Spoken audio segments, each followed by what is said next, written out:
Good morning, students, and welcome to another online. What is respiration? All living things use a process called respiration to get energy to stay alive.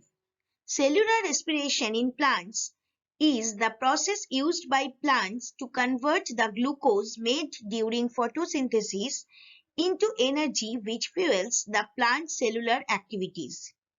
So, in a sentence, you can say that respiration is the opposite process of photosynthesis in case of plants. So the catabolic oxidative breakdown of food stuffs in the living cell which releases the energy and converts the potential energy to kinetic energy is known as plant respiration.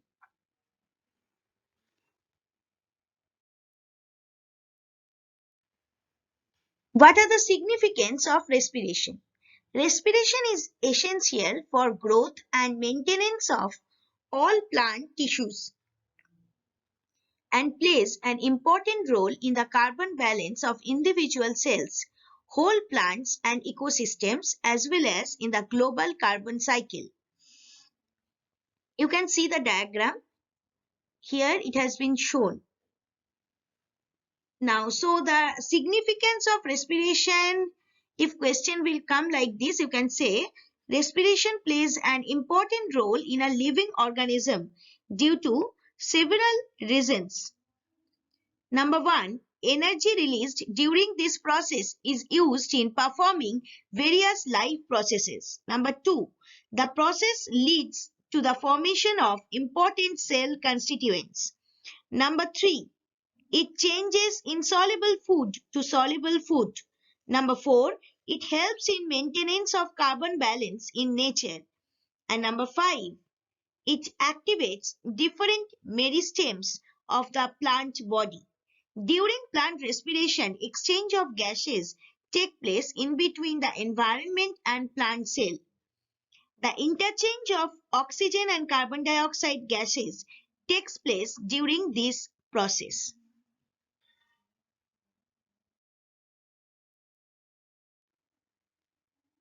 Now I am going to discuss about amphibolic pathway because the other things from this chapter is not in your syllabus of this year because already you have marked, as I told you, some headlines from your book content. So following this, I have made this video. So let's start with amphibolic pathway. An amphibolic pathway is a biochemical pathway that includes both anabolic and catabolic processes. The amphibolic pathway can be best explained by Krebs cycle. Now, why is respiratory pathway called amphibolic pathway? The respiratory pathway is an amphibolic pathway as it involves both anabolism and catabolism. It is catabolic pathway as during this process various complex molecules are broken down into the simpler molecule to obtain energy.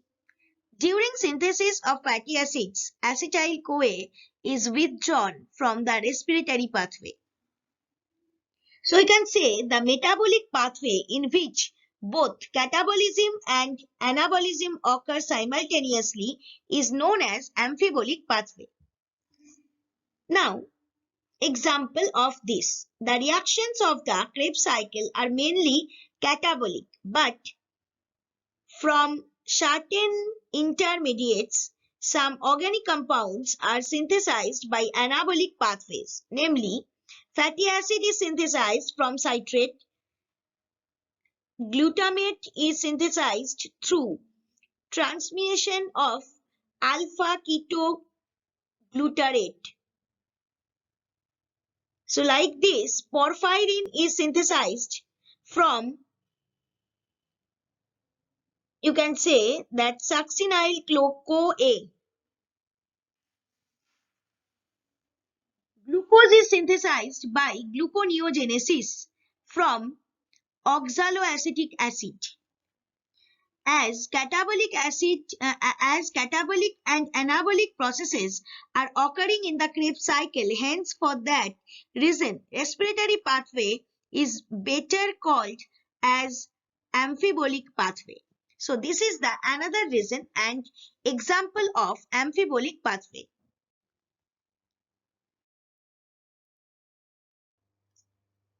Now, what is respiratory quotient or RQ? Respiratory quotient, also known as the respiratory ratio, is defined as the volume of carbon dioxide released over the volume of oxygen absorbed during respiration. It is a dimensionless number used in a calculation for basal metabolic rate when estimated from carbon dioxide production to oxygen absorption. So respiratory quotient is equal to volume of CO2 evolved divided by volume of oxygen consumed. Now see the diagram. Factors affecting RQ. Role of diet. For carbohydrate 1, fat 0.7, protein 0.8, mixed diet 0.85. Effect of interconversion in body. And number 3, muscular exercise. And the second picture is about the respiratory quotient, that is respiratory substrate glucose, value of glucose, RQ value of glucose is 1, RQ value of fatty acid is 0.7, RQ value of protein is 0.9. So factors modifying RQ, you can say that RQ value depends mainly on several factors. Nature of respiratory substrate, amount of oxygen present in respiratory substrate, extent to which the respiratory substrate is broken down, changes in the oxidation and reduction levels of the respiratory substrate. The value depends on whether all oxygen which is being absorbed is either used up during respiration or in some other purpose. The significance of RQ is to understand the nature of the respiratory process well. The respiratory quotient values of different respiratory substrate are different. It is in your book. You can check the process and the value from your book. And if you will not understand, then please inform me in my Zoom class. I will make you understand.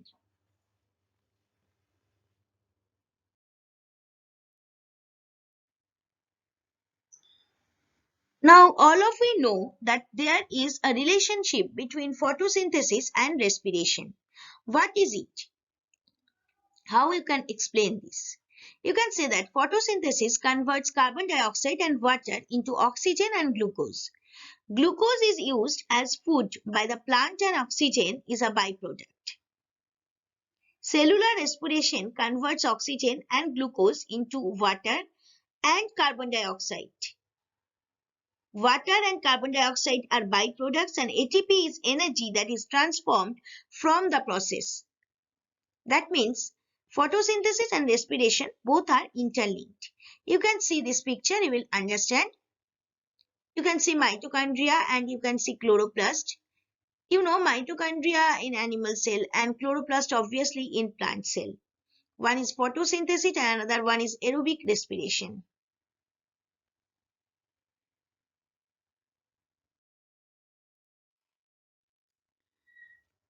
Now, what are the differences between photosynthesis and respiration? This is in your book. You can see the points.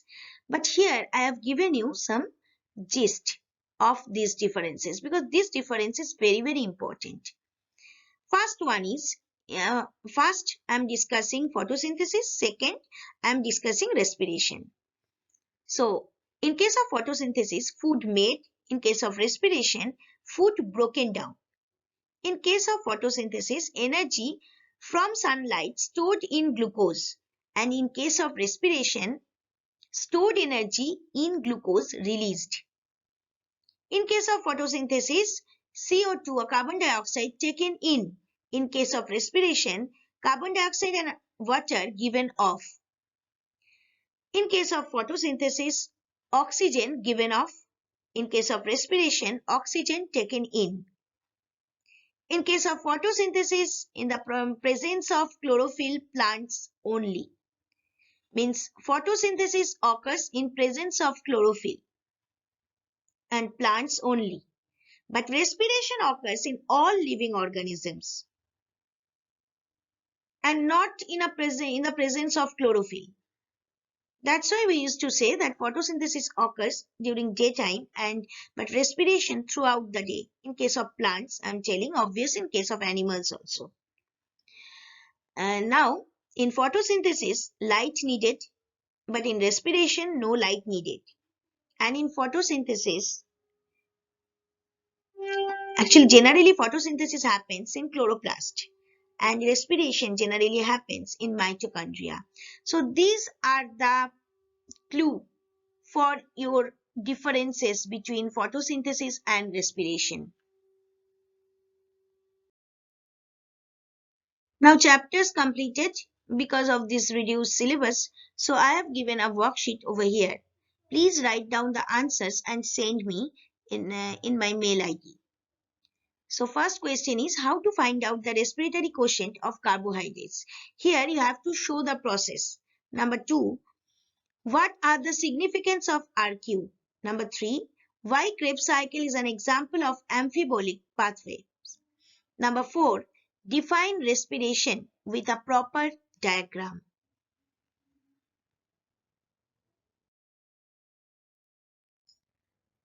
For any subject related doubts or queries, please email me at shudeshna1.sma@outlook.com, or else, as I told earlier, that you can discuss with me in my Zoom class.